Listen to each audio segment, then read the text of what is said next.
to fish, he'll eat for a day. You teach him how to fish, he'll eat for the rest of his life. All right, let's talk about Young Thug. So for those of you that may not know, Young Thug dropped his album Punk, featuring, of course, couple of his homeboys, some of the biggest artists in the game. The direction of Punk was a different direction than the casual boom bap trap person would think. I can appreciate that because I understand growth. I understand markets. I understand brand building, right? So in my opinion, as when you got the machine behind you, it's always important to plant a seed in as many different genres, as many different people as you can, so that once that machine is gone, you hope to find yourself somewhere along the lines of what a Snoop Dogg is, right? So, I mean, again, the game is always placed in front of us, but he dropped this album. I listened to it. I like it. Again, different approach on the album. I think Young Thug's place in the game has changed too. You know, we see Akademiks say that he's not a big dog or whatever the case may be in regards to not selling over 100K. I'm not sure who makes that distinction. I won't say that to be true or false, right? I would say that I don't think a 1 week of sales indicates someone's stature in a game that's so complex, right? Because what if somebody that I influenced or had direct responsibility for is selling 400,000, you know? Or what if I sell that 90, but I do a tour to make 20 million? Like, I just don't think it's that cut and dry to say who's a good artist, who's a big dog. I think big dog status ain't just money. Like in the street, you know, just because you got money, you not a big dog. You know, you don't call no shots nowhere. Don't nobody respect your pimping. They don't respect your game. You don't have no game. You just got money. And to me, that's what Akademiks is doing with these record sales.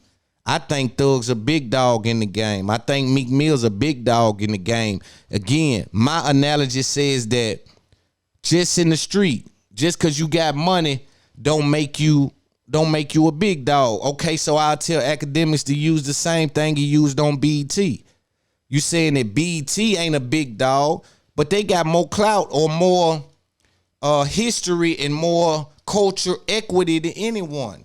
They may not, in your opinion, have as much impact, but what makes you a big dog? Not just because you got the culture equity. It's a slew of things. So you got to have more than just 1 week worth sales to make you a big dog in this game. You got to have more than 1 week worth sales to make you a big dog in this game. So I'm going to have to give some pushback on that. To me, again, looking at Thug and what he sits in this game says to me 100 times out of 100 that he's a big dog. What he's done for the culture, what he's done in fashion, what he's done culturally for other rappers, the style, the whole thing. He took the Wayne and spun off of that with his own vibration, right? And then start creating people. And another thing Thug don't get enough credit for is he embraced his damn near what could be viewed from a casual fan as his clones. As people that was direct competition to him, he embraced them. You know how hard that is? As being a rapper, getting money on top, and here go a dude that, but he had to practice what he preached. Because if you remember, that's what he was looking for from Wayne.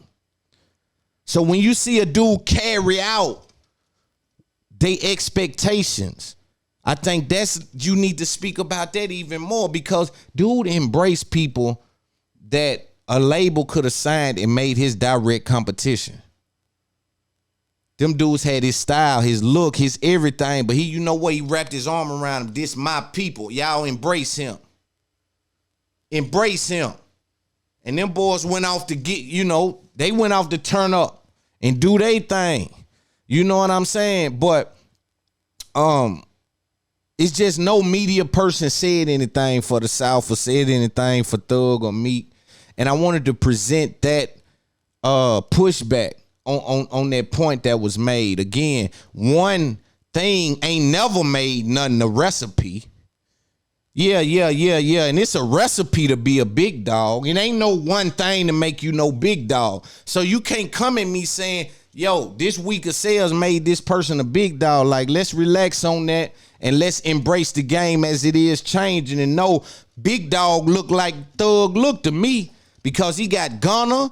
He got that whole YSL situation. He messing with Travis, the drummer dude. He's on a different level. He Jimmy Kimmel. He's in his impact wherever he go, gonna fill it up.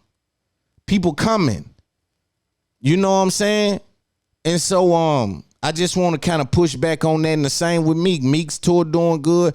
Meek is selling pretty good. Like, I think it take more, bro.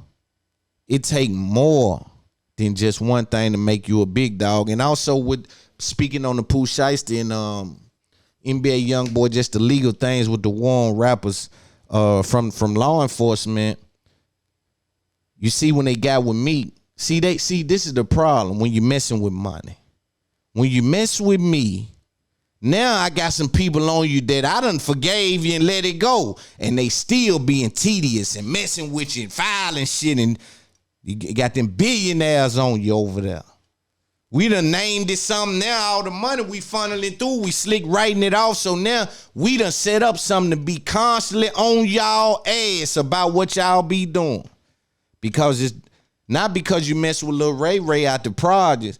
It's cause y'all go to messing with the rappers from a different level and it be obvious sometimes. And now you got to pay for what you do to everybody when a certain level of eyes start getting on things. You know, but back to Thug, man. Thug, again, in my opinion, is a big dog. He appeared on Breakfast Club and said some things in regards to Drake and Kanye. I want to kind of build on that. Let's listen to what he said.